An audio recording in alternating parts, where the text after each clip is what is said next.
Okay, it's Wednesday. We're in October now. It's the 2nd of October. Hello, everyone. How you all doing?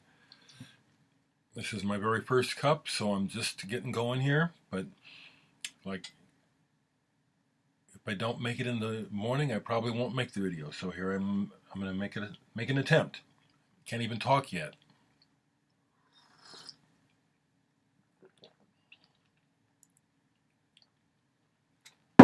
First thing I'd like to say is, as I've been just kind of puttering around my house, I have just been realizing as I go through and do things with my collection and other things, just how much and much of a wide variety of music that's been sent to me over the years.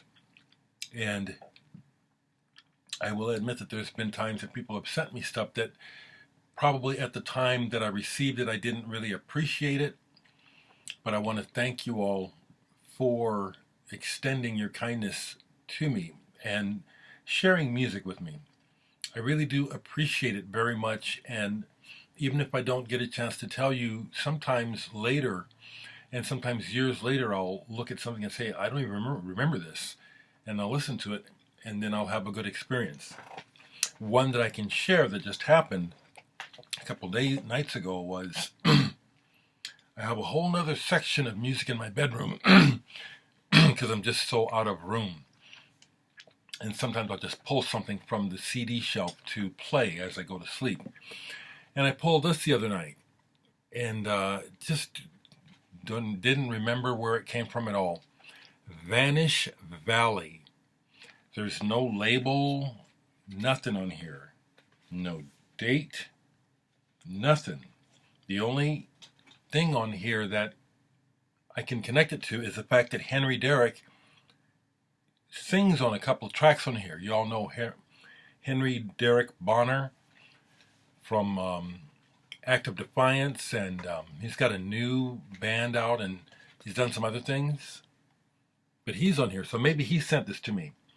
This is kind of country, kind of alt country, and I found myself enjoying it. So much to the point that I actually started to try to listen to what is he singing about. The arrangements, I just, I like this, So whatever I say here, just take it with a grain of salt in that I'm a human being. And even though my main interest is music, I listen to the words and I like voices and I like vocals. I will say before I forget that people sending me links to videos, that doesn't interest me, people. I do enough of my own investigating, and I will say it, I'm good at it. Okay? If I'm interested in something, I find out about it generally. So sending me links to videos, don't bother unless it's something super special, because the last few links that people have sent me that I've bothered to look at, it's like, if you really want me to hear this music, send me the record or the CD. How's that? Okay?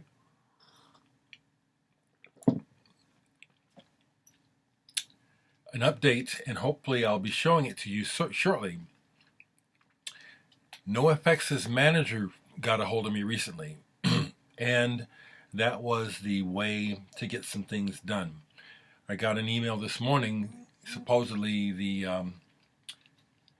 NoFX hepatitis bathtub is being mailed out to me, and so when I get it, I'll show you. The record they recorded in my basement. So I may get social at the end of this video, so warning.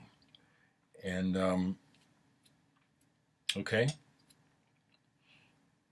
But what I'm going to do right now is just talk a little bit about what's in this stack here that I play, because something that else is going on with me, I'm really happy about this.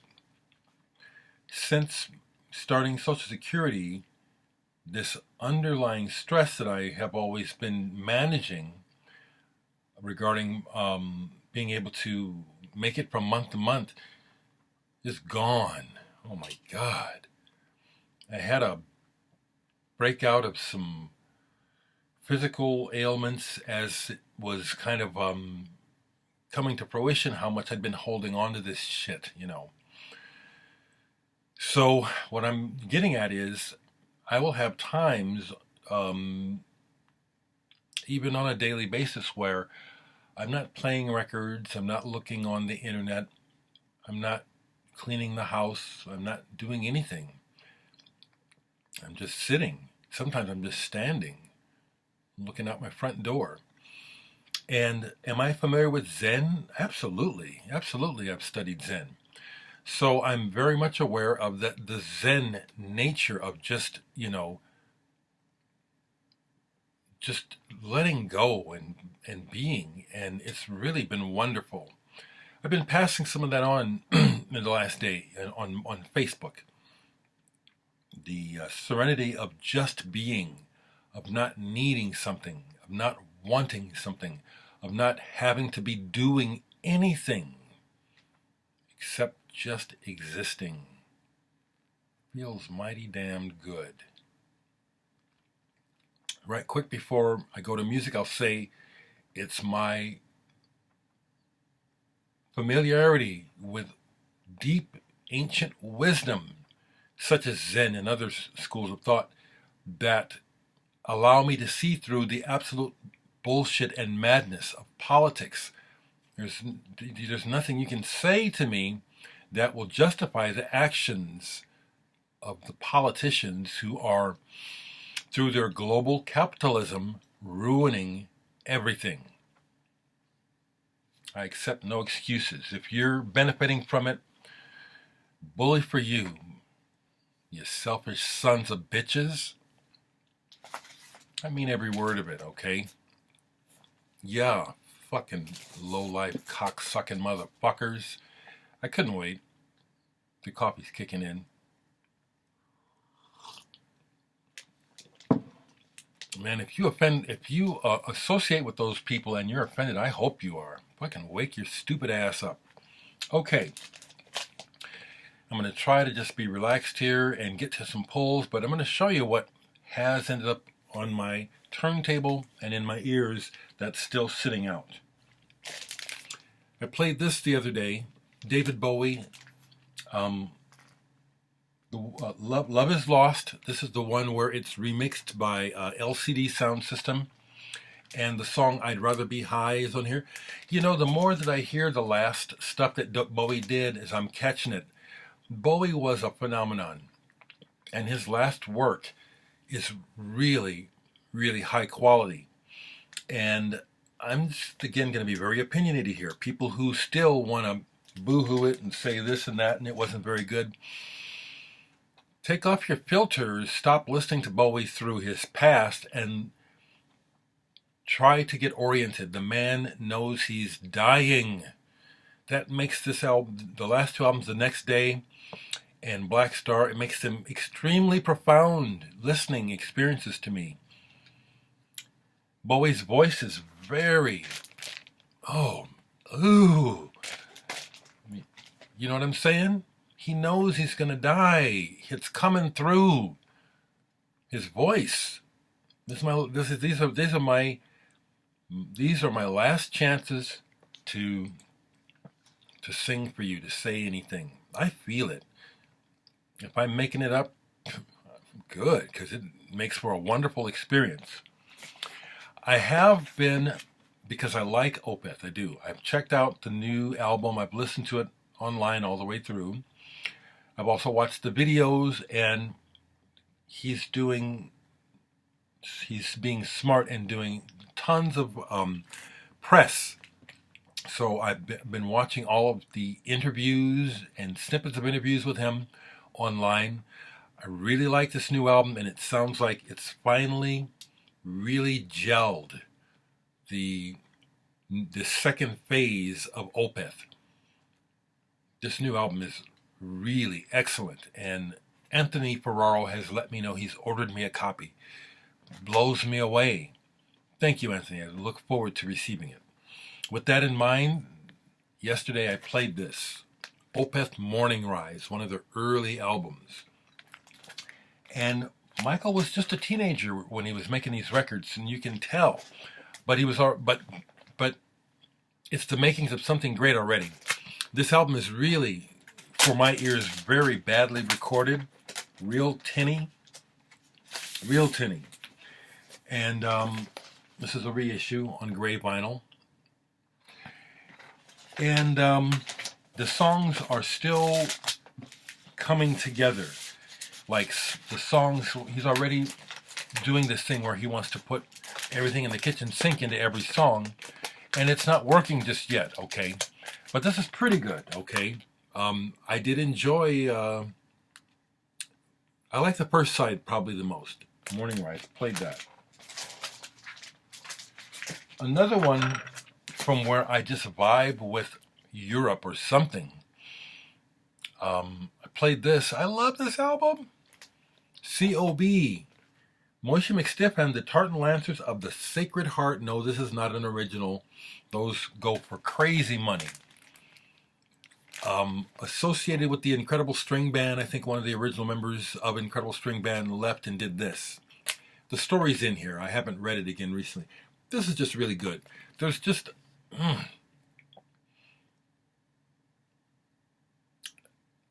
This is what I have to say about the comparison to this, as to me not being more comfortable wanting to listen to like the blues, which maybe is the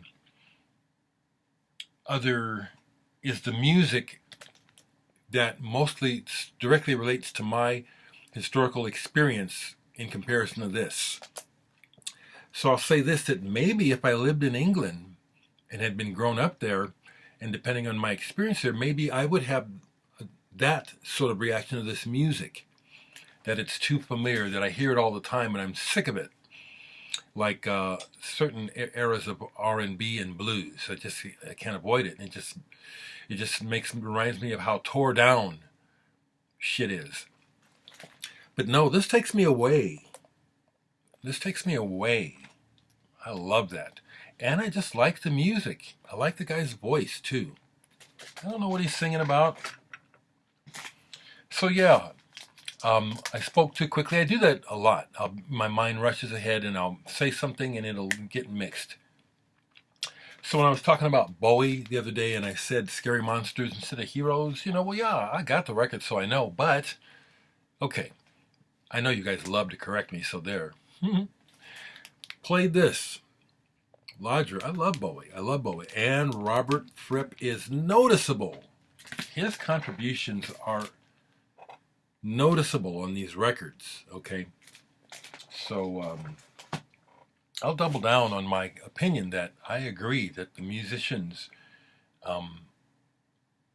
deserve the recognition that they ask for. A while back I was looking on Discogs and discovered that a session that I did long distance with a German musician that I wasn't so sure I did well on my part. I sent him the music and I never heard anything back from him, and then I find on Discogs that he's released the album. I never got a copy. I'm not going to pursue that one. I pursued it with another one. Someone who I was friendly with for a while, Christian Fire Bentino, and he used a sample of my voice. And when I asked him about getting a copy, he said, "Oh, I'm sorry, they're all gone. They're sold." I saw some comments from some of you watchers who share with me that you're musicians. A keyboardist, I forget your name, was saying he's lost track of all the work he's done uncredited. I don't think that's cool myself. The music is so important. Just like the Funk Brothers from Motown, when they finally did that documentary about them. The Supremes, Temptations, all those bands, we wouldn't know shit about them if it hadn't been for the music, okay, people? Played this as well, all the way through. One of those budget licensing deals because the publishers can sell the music to whoever the hell they want to. Bowie Chameleon. Shit pressing, but great great songs. I mean, it was really nice the way that they have it lined up. You know, Starman, Aladdin Sane, Sorrow, Diamond Dogs, Heroes and the V2 Schneider. Lovely listening experience. Here's a record that was given to me by Nick from Indrima. He said he just really couldn't make sense of it. It's an EP by Sun Ra. Now, I would add graphics to these videos, but that would just slow the process way down, way too much, and then I would probably stop doing it. I used to do it years ago. So you spell the sun as in the sun, A-R-A-W. And this is called Boat Trip. It's a 12-inch EP, just one song each side. And it's just, I like it. You know, I don't think I would buy this, but I'm glad I got to play it. And it's just, I don't know what the point was of this, but I love where he took me. Sonically. Excuse me. I liked it a lot. Slightly tribal, mixing up sounds, approaching what we maybe could call psychedelic. Sun Ra. I like it.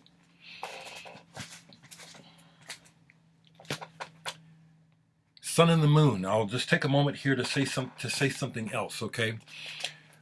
I'm probably going to upload the majority of the Mark Burgess performance he did in Omaha where I joined him as a guest. I watched it again recently thinking about just a couple things. First off, for years, I just didn't want to bother with trying to share it because it's one of the last things I did with the singer of Digital Sex, Steve, where we were getting along.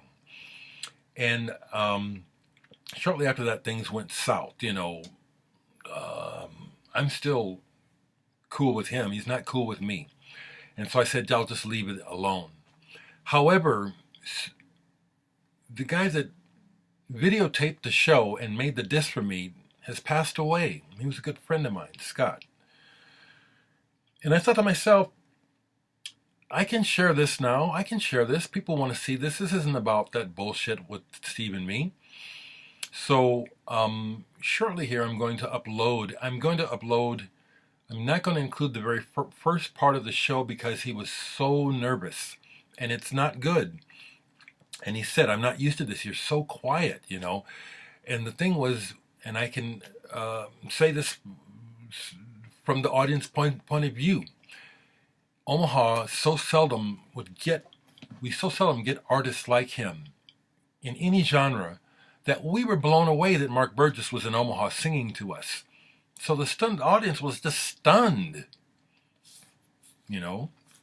But he said that really, it made it hard for him to warm up. I'm going to upload that soon, okay, so you can watch it.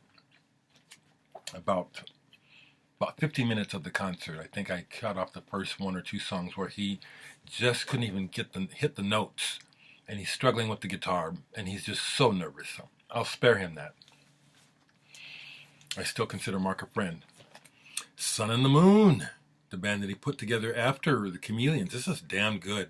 And it's Mark Burgess, you know. And he has that special something. Yes, he does. Yes, he does. He's so outspoken and rough cut that's why he's not a superstar, because he speaks his mind. And I know he's pissed off a lot of people because he won't kiss anyone's ass. I love that about Mark. When I met him, I pissed him off and he told me so, because it was great. We're here at my house and I pulled out this tape where I had somehow found a demo of the Chameleons. And I put it in thinking I would impress him. And it pissed him off. He said, oh my God, this is shite.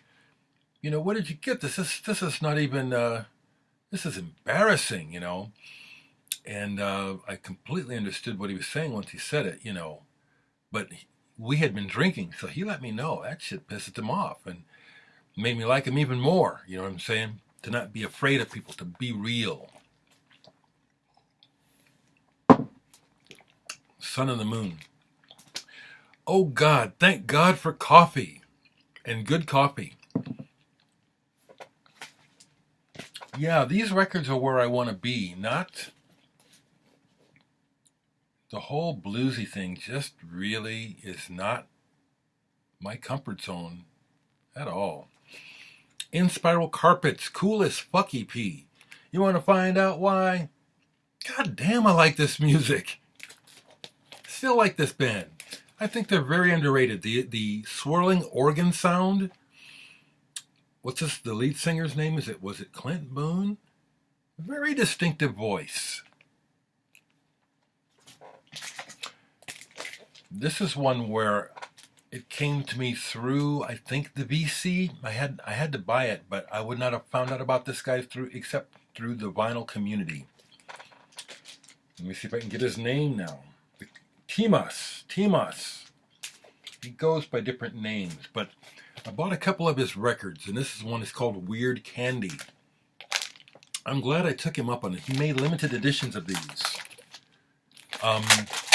Lying somewhere in the regions of gong, trip hop, psychedelia, tribal rhythms, lovely pressings too. Really enjoyed this Weird Candy. Really good. The next one I'm going to pull is the same thing. I really do appreciate you all sharing with me the music. Weird Candy. If you can find this is worth it. Trippy. Really well done. Played this, and these records have taken a while to really settle in with me, but Slim Vick is, I forget, we're friends, but this stuff is good, and it's taken me a while. Sorry about all this noise. Maybe some of you ASMR people are getting off on that. I don't know about that shit. Slim Vick, L'Amour Records. Electronic music. I love electronic music, but sometimes what you're doing, it takes a while for it to settle in, and that's what it did. This one, the other day, I played both sides, had to turn it over and play side one again, because it just chugled. You ever heard that word from the past? Keep on chugling. Just, it's like you're almost like a train, just. But there's a rhythm and emotion that draws you in. Slim Vick, the Barsark EP. Good stuff, people. Here's one that I bought used and just never really settled in to listen to. And then the other day it was a revelation. It's like, oh damn, this is way cool. Sunburned Hand of the Man. That's why I said at the beginning of the video, if you sent me music and I didn't quite catch it at the time, I still appreciate it, and maybe before I pass away, I'll listen to it again and catch what it is you were trying to share with me. Sunburned Hand of the Man on Ecstatic Peace. I guess you could say the name of it is Do You Really Want to Be Free? This is the sort of stuff where you can hear, is there an insert? No. You all guys know about this band and stuff like this, Wolf Eyes and stuff, where it's this kind of, it's like, the way I would describe some of this stuff is it's like where people are making a stew or they're making soup with sound. And it's also an organic build. That's a really weird cover, isn't it? Who is the artist here? Is it Raymond Pettibon? Greg Ginn's brother from Black Flag? Really got into this the other day. It's just like, wow, yeah, this is really good. I could imagine making these sounds with them. Very cool. Here is one that was given to me that I keep because of the label that it's on, but the record is really 80% crap. It is. The band is called Intense, and the album is called Triad. I keep it. It was sent to me. It's on the Sky label. The label that brought us Cluster and Eno and just some really cool shit. Okay, lots of good stuff. Rodelia solo albums. I can hear how the people from Sky, decided to put this out. It's electronic and it's melodic, but there's a light aspect of it where it's like it could almost be music to cook breakfast by. It's like, oh, maybe this can break through commercially. There are moments where you can hear the good passages. I mean, it's like it's not all crap, but it's like quite a bit of it is like, this is just really, really, why did they even bother? It's intense. Triad.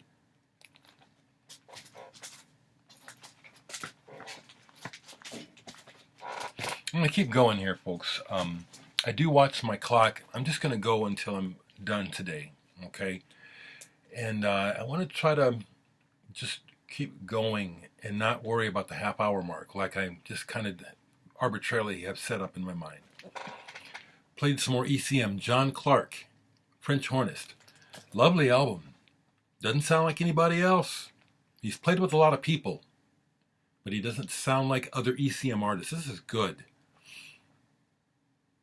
John Clark, Faces. I just recommend it. This is Out of the Closet, and I enjoyed it, but at the same time, it's like I wouldn't recommend this. Chad and Jeremy, they had those big hits in the 60s. I just loved those songs on the radio. They would just take me so far away. You know, I just loved it. Of Cabbages and Kings is a bit of a concept album. It's just okay. It's produced by Gary Usher, who was part of the Millennium and worked with the Beach Boys, and I love his touch on this. And who's the other one? Kurt Botcher, those people. I love their touch sonically when it comes to music. So that's all over here, and it makes it more pleasant, but it's pretty throwaway. I like the cover better than the music. I'll talk about this, but I haven't played it recently. I pulled it because I was watching, I like documentaries. Okay, I love documentaries. I just watched two on Tommy Bolin, the guitarist. Tommy Bolin is from Sioux City, just up the road from Omaha. I met Tommy Bolin when I was a teenager. The reason why I bring it up now is because this is Jeremy Steig's album Energy. Jan Hammer, Eddie Gomez, Gene Perla, Don Elias. What a hell of a band. But what I learned in the documentary was that Tommy Bolin was almost a part of this because he was jamming with Jeremy Steig. In a way, was one of the first people to kind of discover him. So I'm going to be putting this on. I haven't played it yet. But yeah, Tommy Bolin. His band Energy. I got to see the band Energy. They played a sock hop at my all-boys prep high school. I went to a all-boys prep, Creighton Prep here in Omaha, where all the rich white people go. I say that because it's the truth and it needs to be in that context, okay? And so since they had the money, they got the goods. We had everyone from Bob Seger to Todd Rundgren to, I can't even remember some of the bands that played there, you know. Brownsville Station is where I first saw Brownsville Station, who blew me away. But Tommy Bolin Energy played, and it was one of those awkward nights because they played what they wanted to. They played fusion. They played a little bit of blues, but they did not play anything to dance to at all. And they were tricked out into the rock and roll gear, satin jackets, and stacked heels. Tommy was obviously already on speed, but he talked my ear off on their break. He spent his whole break. They did 2 or 3 sets. He spent the whole of one break talking to me on the side of the stage because I was just so freaked out by how good they were. And he was very, very accomplished. And they say it in the video. People said about he was very childlike, very innocent, very accepting of people. It was very true. So we finished the show, and I went back. I think I even helped him load out because I was just entranced by the band, and he was so kind. One more thing. His brother, Johnny Bolin, still lives in Sioux City. Johnny comes and sees me every time I play in Sioux City, for the last years. And he always makes a point to come up and talk to me. I love that. Yeah, that shit makes me feel special. As we all have the right to feel special and to acknowledge the things that make us feel good about ourselves, or just shit we like. Okay, so how about a pull? You know, I'm going to go way down back there because it's so hard to reach, okay? I maybe might grab more than one. I'll start up on this shelf, and then I'll go down to the bottom one. And this is way back here. Let me try to pull something that's not halfway sticking out. That way, I figure, like, if it's not sticking out, I may not have played it recently. Here we go. What did I get? Okay. What did Dereck pull? Fillmore Lincoln! Hell yes! That's not his real name. I forget his real name. The North Wind Blues South. Oh, this is just a fantastic pop album. I think it's from 1969 or 70. There was a rumor that people like Jeff Beck were involved. I don't think so. It doesn't matter. The North Wind Blues South, Early Sherwood, and then Mary Hopkin, who signed with Apple, covered Tema Harbor from this album. This is real good. I've turned a bunch of people onto this album. Love this album. This is a top 100 albums. That would probably be the way I'd have to make a list. I don't want to. I don't, enjoy them so much anymore. But this would make my top 100 absolutely. It would. What's the next one? Bjorn Jason Lind, Ramadan. Flautist. I haven't played this in a while on CTI. But this guy is good. Jazz and funk mix. Is he Swedish, I think? Yeah. Okay. Let's go down to the bottom shelf back here. Push that in. Push those in. Excuse me. And way back here. I'll take a couple, okay? Because it's so hard to get back here. Okay, here they're coming. Okay, what? Yeah, this is fun to do this like this with you all. What did I pull? I pulled 2 albums. 2, 3, okay. Paul Motion. My Paul Motions, okay. Drummer percussionist. I got to see him perform with Keith Jarrett, Charlie Hayden, and Dewey Redman many years ago. It was mesmerizing. Rest in peace, Paul. This one is called Dance. I ain't got to say nothing here. If you want to hear some good music, that's it. I'll leave the last one to last because that's the one that I love the most. Sorry. Tribute. Paul Motian Tribute. Who's on here with him? Sam Brown, Paul Metzke, Charlie Hayden, Carlos Ward. Absolutely recommend these. And this one is definitely on the top 100. This one is like a special album. Conception Vessel. Ooh, this is so captivating. And it completely sets up a total ambience and atmosphere like you have left this world. And it is just, oh man, this is fantastic. Paul Motian, Conception Vessel. Wow. Okay. Let's keep going. The heck with the clock. We'll just go straight. We have, of course, there's so much stuff here I can never pull everything. I always end up pulling like about there. Is that still my Jane? Let's go down here. What's here? Okay, they're sticking together. And this is Edward Caspell. I just spoke to him on Facebook. Legendary Pink Dots are on tour in the United States right now, and they're going to be playing Kansas City I have thought about going down. I've seen them before. I've met him. When I saw them before, they were in, it was just a trip. It really was. It's a trip. So this is one of his solo albums, Cataclysmici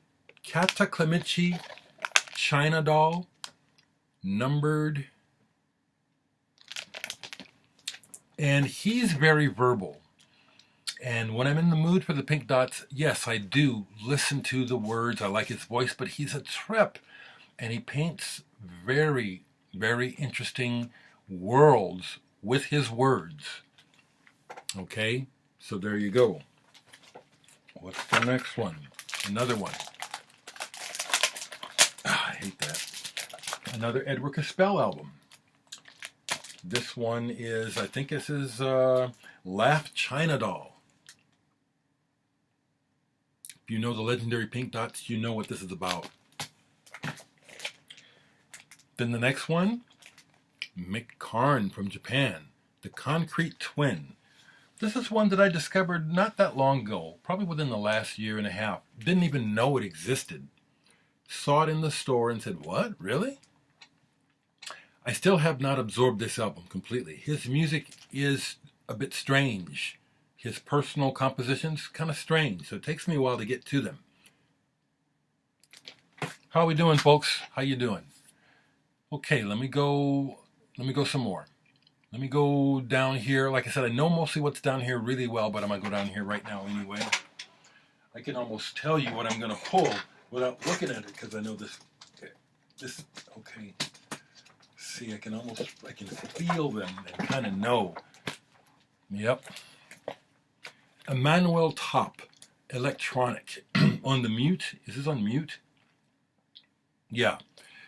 I don't think this is techno. It's minimalist, cyclical. Emmanuel Top, Asteroid. Maybe it's made to dance to when you're high on drugs, but this was pretty cool listening, actually. What's the next one I pulled?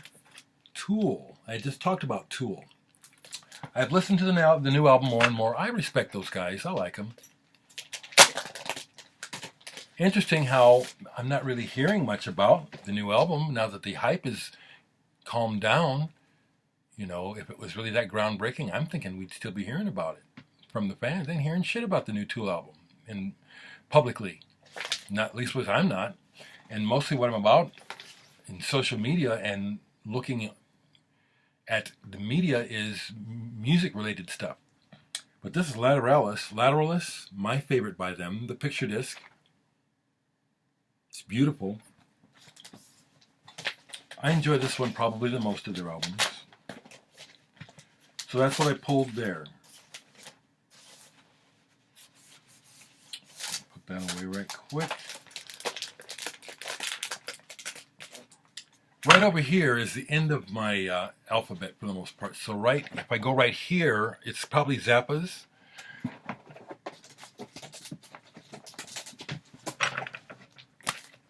Frank Zappa meets the Mothers of Prevention.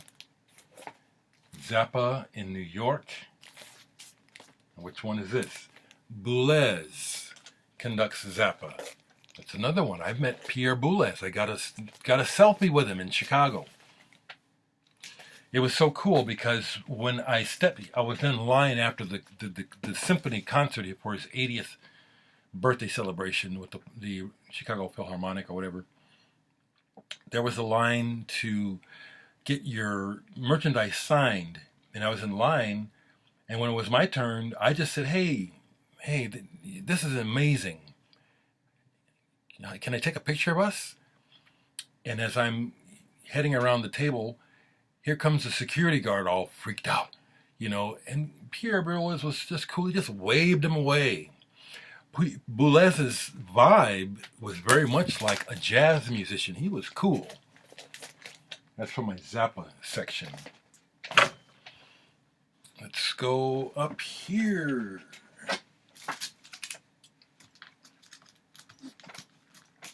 I'll take two more from here. And what did Dereck get? Another Desert Island. This would be in the top 20 for sure. Corea returned forever. Brilliant. This album never fails to take me away. Just that cover is perfect. You just sail away on the music. Flora Purim's voice on this, oh my God. Hell the fuck yes, I love music. It's not about the genre. It's about the experience of the art. What else did I pull? Corea, Secret Agent. I call this his commercial period. There was a time, after Return to Forever when Corea could really do no wrong when it came to the market. And he was probably making some good money. So this is a good album, but it's like from the period where I really wasn't listening very closely because he was just all over the place. So consequently, I think I'll keep this out and play this.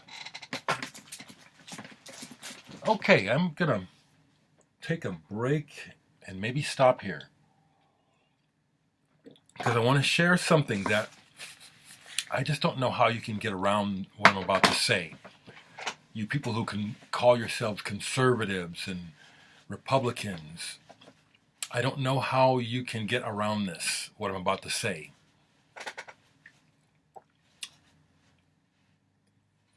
We have such a double standard regarding the behavior and the ethics of the people running in government. It's a horrible double standard. And I'm going to talk about Trump in particular. The way that man behaves like a spoiled child and also a bully. How in God's name can we try to teach our children about the evils of bullying when we're watching the President of the United States constantly bullying and acting very immature, very childish, very self-centered. This is written all over everything he fucking says and does. I can't even do his look. This is not about hating him as a person. This is about trying to get through to you about the madness. People who are supporting him, it's like, how do they expect this to end well for everyone? And that's what leadership is about, is representing your people. We don't have that at all. So how can you square that up? You cannot, in my mind, square up trying to teach your kids, don't be a bully, and then you turn on the TV or you look in the paper, and the man who's in charge of the country is constantly bullying people, calling names. Come on. Okay? Come on with that bullshit. It's ridiculous. And I will speak out about it when I want to.